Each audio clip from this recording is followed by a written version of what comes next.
Some people will go to the park to watch the sunset and experience the beauty of life. Some nerds will sit home and play a platformer to experience that same beauty. Pretty piss poor intro. Yeah?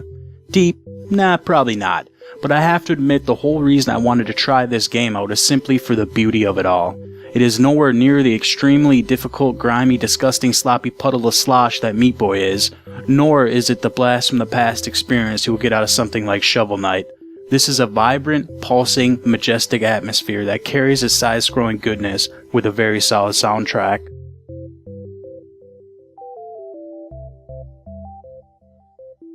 With all that beauty, it is accompanied by a touching yet simple story. It isn't overwhelming, nor does it interrupt the gameplay whatsoever, and you may shed a man tear at the beginning of the game. Ori is greatly balanced. It's not too easy, and it's not too hard, although it definitely leans on the hard side in some parts of the game. It will make you feel super satisfied in beating them.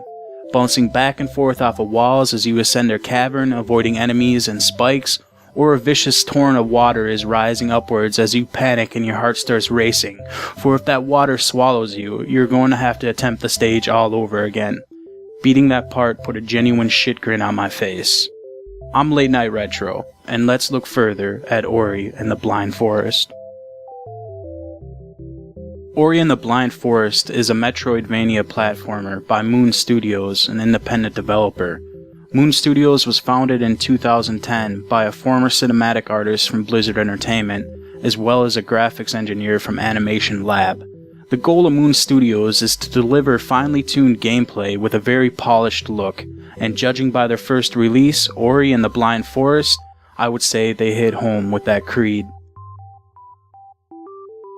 Gameplay programmer David Clark described the team as being inspired by current and classic adventure games, notably the Rayman and Metroid franchises, and that Ori is intended as a love letter to those games. While playing Ori, I definitely got the feel of Metroid from the world map and the navigation. During a great storm, Ori was blown from the spirit tree and fell into the forest.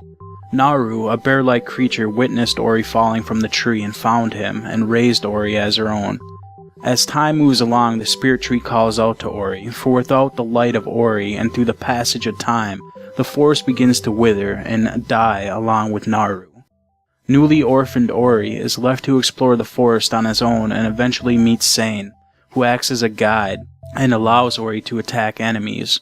Ori has 3 branches of skills, and as you play through the game killing enemies and finding power-ups, you can unlock more of these skills. One skill tree focuses more on survivability, by mitigating damage or giving you more magical power. Another tree focuses on exploration, by revealing items on the map, allowing you to become more powerful and not miss your chance at upgrades. And the last branch allows you to play more offensively, by making your attack stronger or able to hit more enemies. You gain experience from enemies or finding globes hidden away throughout the world, which will allow you to choose new skills for Ori and Sane. While exploring the decimated forest, you will find guardian trees that will give Ori new abilities, such as a double jump that will allow him to travel and explore new and old areas to progress forward in the story while making you stronger.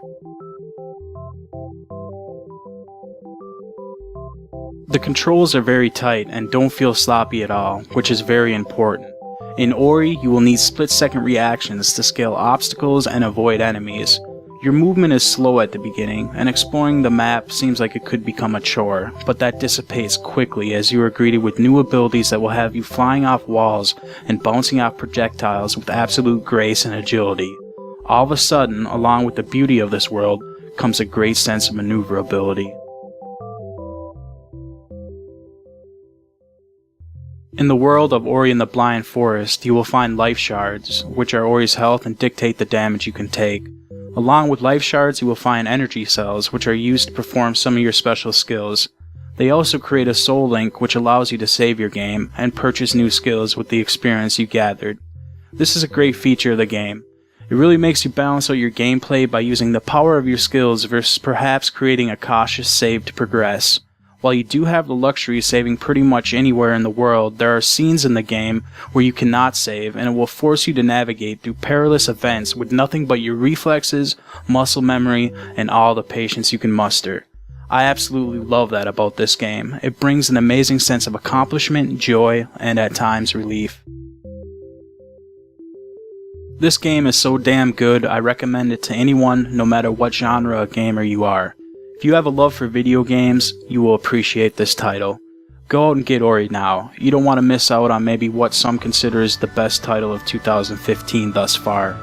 Took me about 9 hours to beat this with above average exploration. With the case of mild autism, you probably could get a good 10 to 12 hours or so gameplay out of this title with full completion and exploration.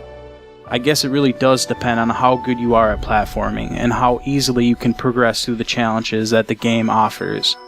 I can see this game definitely being on the list of some speedrunners. This has been Late Night Retro. Until next time.